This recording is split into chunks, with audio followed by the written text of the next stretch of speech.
Welcome back to another beautiful day in the land of music. My name is Douglas, and today I'm back with my Nord Stage 4. Super excited to have this back. I did a show actually around Thanksgiving and had to ship it back down to Florida where I live, and it took a while to kind of logistically get all that taken care of. So I am back finally with the Nord Stage 4 again, have a plethora of videos planned for this coming up this year. So really excited for that. And this is my all-time favorite keyboard. So welcome along. Today we're talking B3 sounds, and in particular, my go-to B3 sound for church. And so I thought this might be helpful if you play in church and you're wondering, what kind of a B3 organ sound should I be using? This is kind of a personal preference thing and a bit what you're used to. I am not an organ player by trade.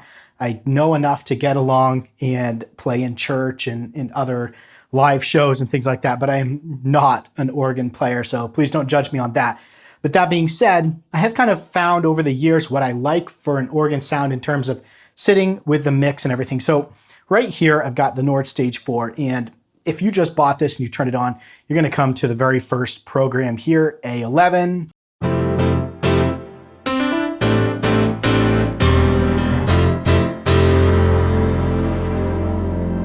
It's a program that Nord put together, the NS4 palette.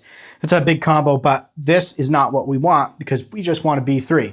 To do this, the quickest way to reset everything is just hold on your shift button and press on the layer knit. So little tip, anytime you hold shift, it's gonna activate the function or the label below the button you're pressing. So in our case, we wanna hold shift and press on layer and knit. And it's gonna ask us, do we wanna initialize all the panels, just the organ, just the piano, or just the synth? We're gonna say all in this case. What this is gonna do is it's gonna reset it back and it's gonna put us on a white grand.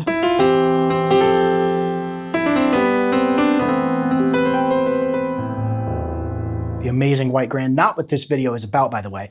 We wanna turn on the organ instead. So we're just gonna turn the piano section off. Now, if we play this, nothing's there. I'm gonna talk a bit more about layering and splitting in some future videos coming really soon on just how all of this works. You look at it, it's pretty complicated. We're gonna get into that. So if you're curious about those, hit subscribe. I'm gonna be putting those out. Hit that little bell and that'll show you these videos more prominently than just kind of happening upon them. So the next thing we're gonna do is turn the organ section on. Now, because we initialized everything, we're just back to kind of this.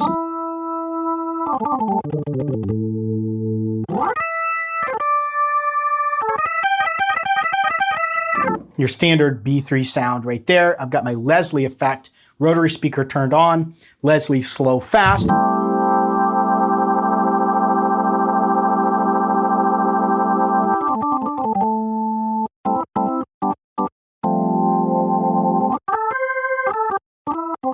Now, let's talk about my favorite B3 setting for church. What I like to do is let's bring all of our drawbars back. Now, each of these drawbars controls a different flute or frequency maybe of that organ sound. So let me just hit a 1 and a 5, which is a C and a G here, and I start to bring these in. Starts with kind of your lower, warmer tones.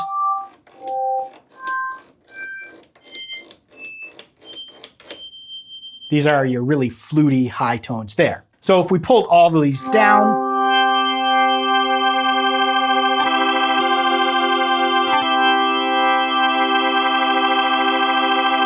pretty good sound right there, but it's a little too full for a lot of your normal church applications. So what I like to do is I like to leave the first 3 all the way on and bring these back. And this is kind of a really basic B3 sound.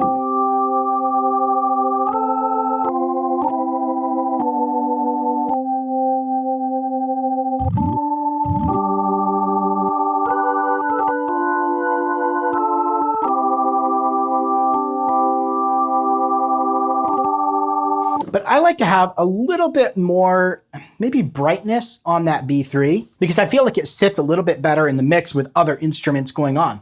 And the way I like to do this is kind of this scoop pattern on the rest of the drawbars here. So what I do is I bring down kind of like this. So, and I'll kind of fluctuate this based on the song, is what this does is it gives me a little bit of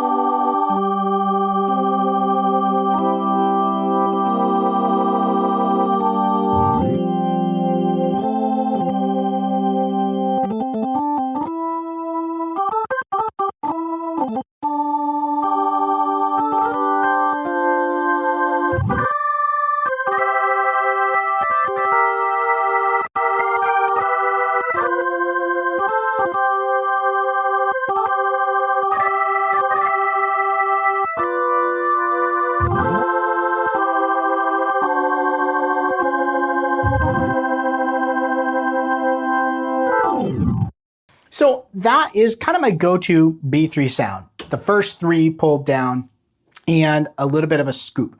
Now, depending on as the song plays, if I need more, I just grab these and bring them in. If I need less, I'll kind of just use my fingers and push that middle scoop back. So as a song,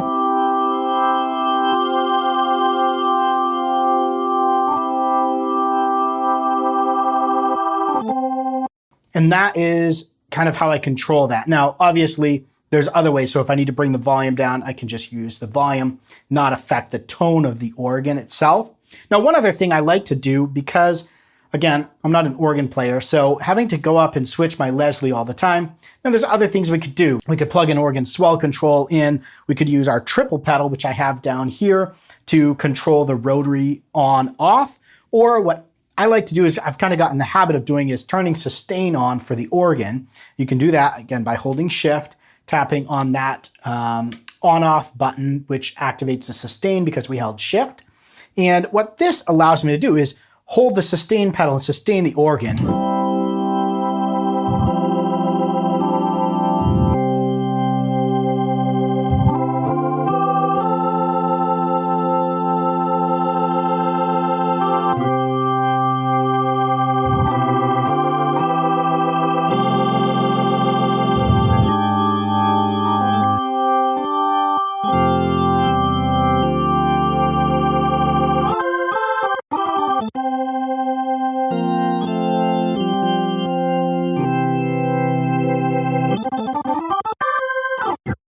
And I've gotten used to doing that, right? Sustaining, and it lets me keep the sound there. If you're a true organ player, you're probably not going to want to sustain it. You're going to play it just like you play a regular, actual, real organ.